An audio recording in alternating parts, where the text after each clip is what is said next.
Hi friends, ఈ వీడియోలో మీరు చూస్తున్న మ్యాగ్నెట్ వచ్చేసి మనకి 15 ఇంచెస్ 400 వాట్ స్పీకర్ యొక్క మ్యాగ్నెట్ ఇది.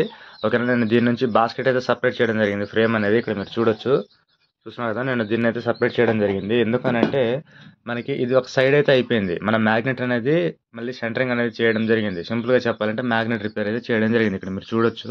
మనకి ఈ విధంగా చేసినప్పుడు 4 సైడ్స్ అనేది కాయిల్ గ్యాప్ అనేది పర్ఫెక్ట్గా ఉండాలి.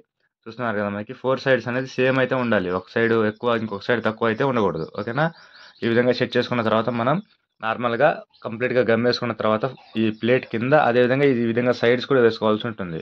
మనకి 1 డే అంతా డ్రై అవ్వడం కోసం వదిలేయాల్సి ఉంటుంది. ఆ తర్వాత కంప్లీట్గా డ్రై అయిపోయిన తర్వాత మాత్రమే మనం ఈ ఫ్రేమ్ అనేది ఫిట్ చేసుకుని స్పీకర్ అనేది రెడీ చేసుకుంటే మనకి పర్ఫెక్ట్గా అయితే వర్క్ అవుతుంది. మనకి పాస్ట్లో ఏ విధంగా ఉండేదో ఆ విధంగా అయితే వర్క్ అవుతుంది. ఓకేనా, సో ఇక్కడ మీరు చూస్తున్నారు కదా, పర్ఫెక్ట్గా ఈ విధంగా 4 సైడ్స్ పీవీసీ షీట్స్ అనేది పెట్టేసిన తర్వాత ప్లేట్ అనేది కూర్చోపెట్టేసి ప్లేట్ కింద గమ్ అప్లై చేసిన తర్వాత సైడ్స్ కూడా అప్లై చేసుకోవాలి. ఓకే, సో ఈ విధంగా చేసుకున్నట్లయితే మనకి మ్యాగ్నెట్ సెంటరింగ్ అనేది పర్ఫెక్ట్గా సెట్ అయిపోయి ఎటువంటి డిస్టర్బెన్స్ లేకుండా పర్ఫెక్ట్గా అయితే వర్క్ అవుతుంది స్పీకర్ అనేది. ఓకే, సో ఫ్రెండ్స్, వీడియో నచ్చినట్టయితే లైక్ చేసి సపోర్ట్ చేస్తూ ఉండండి. Thank you.